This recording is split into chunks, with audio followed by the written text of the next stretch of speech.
I mean, these are really trying times at the moment. It's a once in a century pandemic is happening, and what do you think about people like Matrix Fight Night who are putting up events of this caliber in these trying times, and what do you think is the importance of hosting such events, especially in these times? So I think that's a really great question.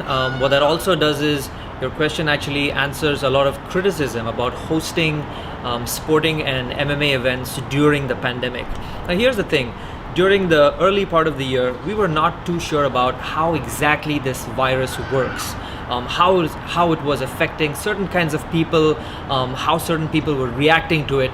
So there was a lot of uncertainty during the early time of this pandemic. However, down the line, towards the end of the year, now most government authorities and then health organizations are pretty much aware now how this works. So it's a lot more easier for us to enforce these, COVID-19 safety policies, health and wellness policies, which are so much more beneficial, and we're more aware and educated about the virus to host an event of this scale at this time. But regardless of the situation, regardless of us braving through this time and hosting the show, what I want to say is that Matrix Fight Night has completed all the health and safety policies. All fighters are tested, all officials are tested, all staff are tested. I'm tested, the management is tested. Now, the tests are not just done one-off at the airport and then it's done. We're actually been tested every day. I just came out from a test. So, including the camera team, the production, everybody is being tested. And I think that is a high level of safety and care being exercised by Matrix Fight Night. So, whether it's the right timing, whether it's the best location, whether it is being concerned and following all the policies, I think Matrix Fight Night has got it right during the COVID-19 time. When you think about events like this and then being done at a time like this, you would expect it to be some an event from a Western organization or from a bigger, more established, older organization, bringing in international fighters of international repute. But here there's an organization bringing in Indian fighters, and since you've seen Indian MMA from its inception, in many cases being responsible for that. How important do you think this is for Indian, and what magnitude of an opportunity do you think this is for Indian and mixed martial arts fighters? So I think we also need to consider how the virus is acting in particular geographical locations. Right now in the United States, in the United Kingdom, and France, the cases are a lot more higher. We don't understand the reason why that's happening. However, in India, the cases are a lot lower than how it is as compared to the United States. Now, I'm not, a government official to give you any statistics, but I just understand in a general note, the way things are being done here in Dubai, especially by Dubai Sports Council and then by the United Arab Emirates, everything that Dubai is doing has very strict and stringent safety policies. So because this location is key, that's why it's important that this entire marriage between Indian MMA and Dubai sports has actually worked just perfect. So bringing in all these Indian athletes, people who have been training throughout the lockdown time, the lockdown has proved really good for a lot of Indian athletes who were having so many opportunities but thought that maybe they needed just a little bit more time for preparation. They've had an entire year for preparation. These lions are ready to roar. I just met some of the fighters that came off of their preparation in the warm-up rooms. These guys are ready to rumble. So I think it is a next step in the evolution of Indian MMA. When you're looking at these fighters now, these are just not ordinary fighters. These guys are well conditioned. These guys are ready athletes, and they are ready to fight. They are ready to throw down. And what MFN is doing is giving the opportunity to Indian fighters so that the world can see what Indian fighters have to showcase. What are the kind of roles that sort of governing bodies like Gammaf or Mma need to play, especially during this time, to promote the sport when there might be a lack of audience, or there might be extra procedures or extra training for the officials? And how do you think an organization like Gammaf has risen to that challenge?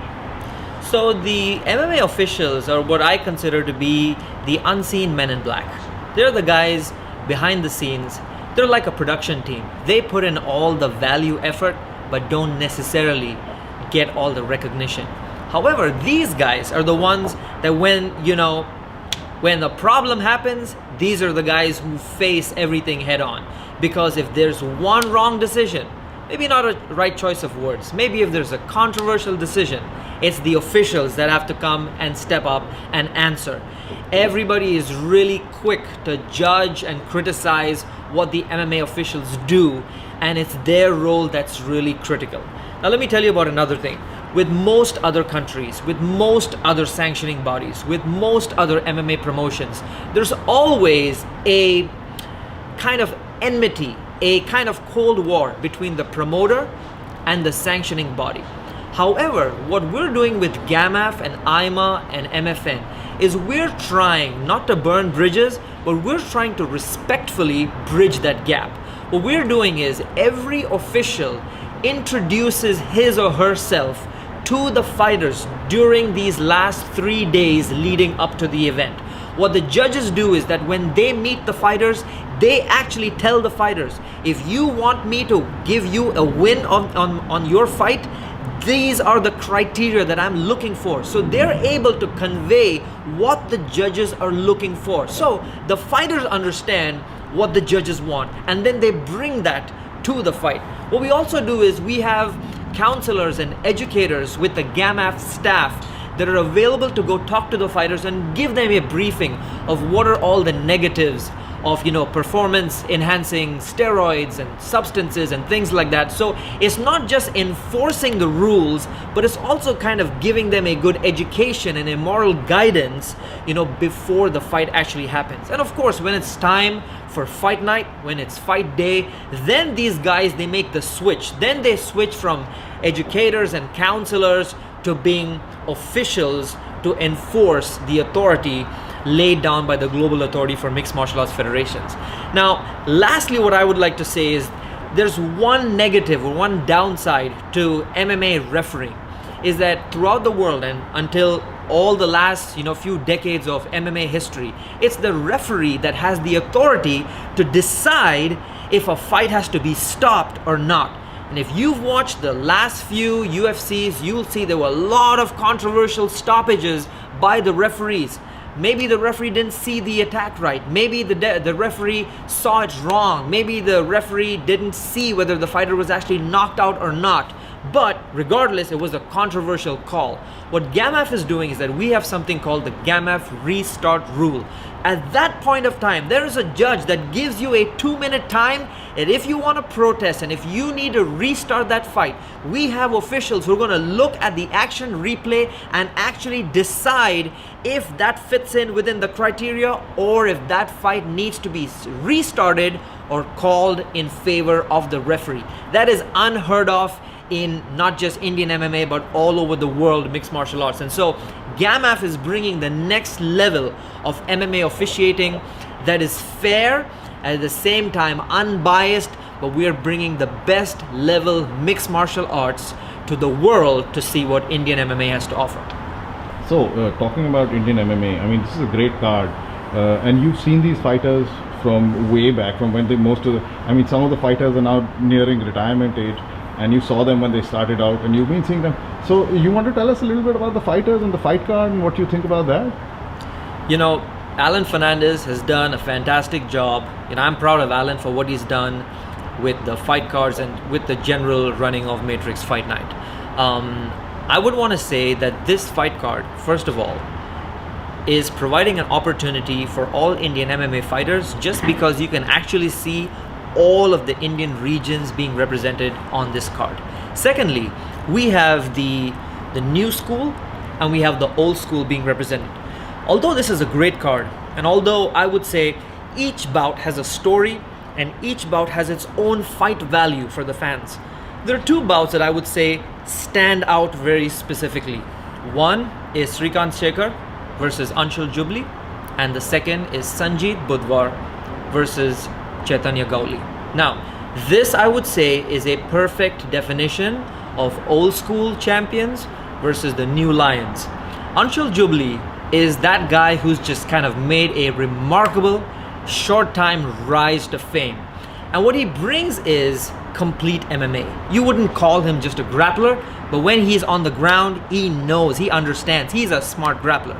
When he stands up and when he's throwing his punches and kicks, the guy looks like a high-level kickboxer.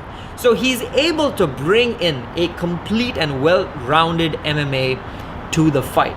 Who's he going up against? He is going up against somebody that's been so patient. Srikanth Shekhar, when he walked into the MMA cage at Super Fight League, he was one of the guys that got knocked out cold by Pawan Man Singh. But look at him today. He looks almost invincible. He's old school, but he's here to challenge the young lion. Although I'm part of the officials team, I'm really excited about this fight. And I think this is going to be one of the defining moments in Indian MMA history. And of course, when you talk about Chaitanya and Sanjeet, this is that kind of school of thought. Sanjeet Budwar brings in boxing and wrestling. Sanjeet, according to me, does not have jiu-jitsu. He does not have Muay Thai. He has a very clear training discipline, boxing and wrestling. But his wrestling is able to overpower most jiu-jitsu guys. And so when he's competing against Chaitanya Gauli, most of you do not know, Chaitanya Gauli is not just pedigree jiu-jitsu, but he also has a very strong judo background. I knew Chaitanya Gauli when he first took his first few steps into mixed martial arts, and he came in as a judo guy. He came in purely as a guy who would catch you, toss you in the air, and then choke you on the ground. Now he knows the entire drill. Now he knows how to submit. Now he knows how to fight off of his back. Now he knows how to pull out submissions out of a hat like a magician. So he's going to fight. He's going to try and answer the question, is it complete MMA that can beat the 1 or 2 dimensional fighter? Or is the smart, strong Sanjeet Budwar going to dominate that fight? So these 2 fights are the ones that stand out for me in the entire card. So tell us a little bit about, you were talking about the fight card, but this time Matrix Fight Night doesn't have any women on its fight card. What do you think is the situation for women athletes in Indian MMA right now, and where do you see that going as opposed to the men, which you've described quite well? So if you look at the evolution of international MMA as well, and leaving aside Indian MMA, it took a while for the entire women MMA community to develop and progress to a level that they could have their own promotion like Invicta and a couple other newer women's MMA promotions. So it took them a while for a promotion like the UFC to actually even start having the women MMA fighters and women MMA fighters to get recognized. I think that's kind of taking the same kind of pattern with Indian MMA. It's not that Indian women fighters don't have the opportunity. They do have the opportunity, but for them to reach the level of Matrix Fight Night, they're still going to have to compete at more of the IMA Nationals.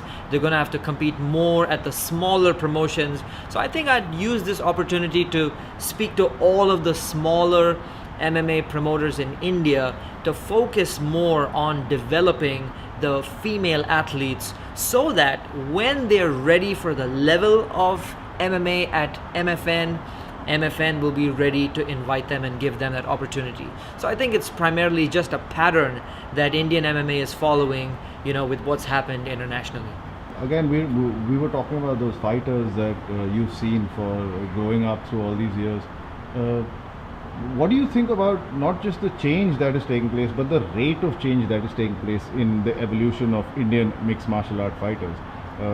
Because is the rate increasing, and is it increasing exponentially, or does it still have a way to go? With the entire cuisine of MMA, I'm going to use those kind of words.